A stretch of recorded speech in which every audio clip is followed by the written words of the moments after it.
and his oldest daughter, Rosemary, who he subjected to a disastrous experimental lobotomy, is left permanently disabled. And now his second-born son, Jack, killed, his gruesome death caught on film. Joseph Kennedy Sr.'s life's ambition is to place a Kennedy in the White House, and he will see his two surviving sons pick up the baton and reach for the Oval Office. But Bobby is murdered before he can capture the Democratic presidential nomination, and Ted is caught in a scandal that leaves a woman dead, dooming his chances to attain the presidency. In July 1969, Ted Kennedy wonders aloud if a curse actually did hang over all the Kennedys. From Joe Sr.'s death in November that same year to nearly 3 decades later in July 1999, when Jack's son and heir apparent to America's version of a royal family, John F. Kennedy Jr., meets his own terrible fate, tragedies continue to haunt the House of Kennedy. The Kennedy curse is an idea that endures.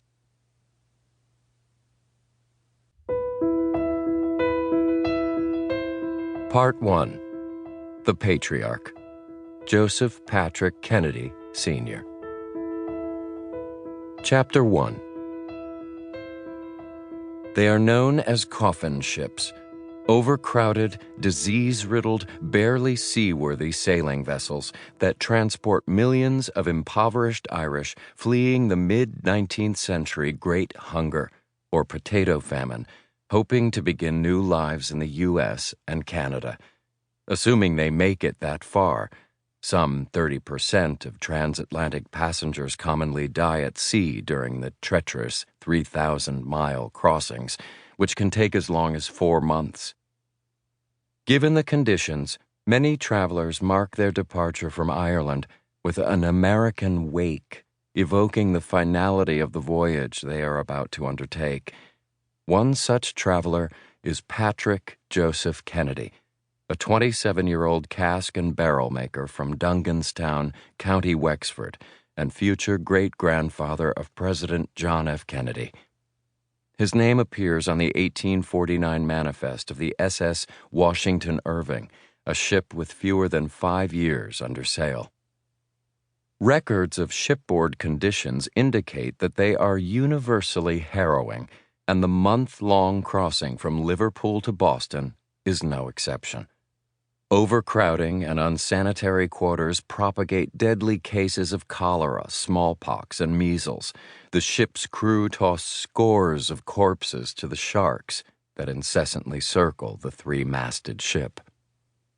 While Kennedy family lore tells of Patrick traveling in steerage with his bride-to-be, Bridget Murphy, as well as her parents who toiled their whole lives as tenant farmers of absentee British landlords, practical evidence of that can't be found. Regardless, Patrick and Bridget did most likely meet in Ireland and plan to marry in America, which they'll do in September 1849 in Boston's Cathedral of the Holy Cross. The ship docks in Boston, a city of 17,000, on April 21, 1849. Conditions on land are not always an improvement. The Boston Brahmins atop the city's entrenched class system scorn the new immigrants as shanty Irish after the Dickensian squalor of their vermin and disease-infested tenement quarters, and fruitless searches for jobs that pay a decent wage are underscored by sternly worded want ads declaring no Irish need apply. For a time, Patrick Kennedy and his bride are among the lucky ones. He and Bridget have 5 children in 9 years, and he steadily works his trade. More than 100 years later, on a state visit to Ireland in 1963, President Kennedy states, "When my great-grandfather left here to become a cooper in East Boston, he carried nothing with him except 2 things, a strong religious faith and a strong desire for liberty. I am glad to say that all of his great-grandchildren have valued that inheritance."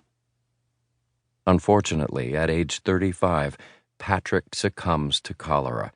The year of his death is 1858.